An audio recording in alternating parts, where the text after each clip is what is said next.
Hello বন্ধুরা, কেমন আছো সবাই? দেখো আজকে একটু বানিয়ে নিয়েছিলাম গার্লিক বাটার চিকেন। তো ঘরে বোনলেস চিকেন ছিল না, যেটা ছিল সেটা দিয়েই বানিয়েছি। প্রথমে গোলমরিচ গুঁড়ো আর কর্নফ্লোর পাউডার আর একটু রসুন বাটা দিয়ে আমি মাখিয়ে ম্যারিনেট করতে রেখে দিয়েছিলাম 1 ঘন্টা মতো। তো তারপরে ম্যারিনেটের পরে আমি কড়াইয়ে তেল দিয়ে ভেজে নিয়েছিলাম চিকেনগুলো ভেজে আস্তে আস্তে তুলে নিয়ে তারপরে যে আমি গ্রেভিটা তৈরি করব, তো ওতে এক টুকরো দিয়ে দিয়েছিলাম অল্প সাদা তেল। তো তার মধ্যে দিয়ে দিয়েছিলাম আমি বাটার অনেকটাই পরিমাণে। তো এখানে পেঁয়াজ কেউ ইউজ করতেও পারো, নাও করতে পারো, আমি করেছিলাম। তো এখানে মেনলি যেটা ইউজ করা যায়, তো তোমার রসুন কুচিটা, আর আমি রসুন কুচিও দিয়েছিলাম আর একটু রসুন বাটাও দিয়ে দিয়েছিলাম। তো কর্নফ্লোর পাউডারটা তারপর আমি জলে গুলিয়ে আমি কড়াইয়ে দিয়ে দিই।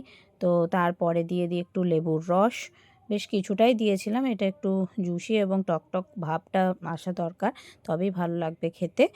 আর আমি এতে একটু লঙ্কা কুচি করে দিয়ে দিয়েছিলাম। লাস্টে একদম বাটার একটা কিউব ফেলে দিয়েছিলাম, ধনেপাতা দিয়ে ব্যাস নামিয়ে নিয়েছিলাম। গরম গরম সার্ভ করলাম, খুব ভালো হয়েছিল। তোমরাও বানিয়ে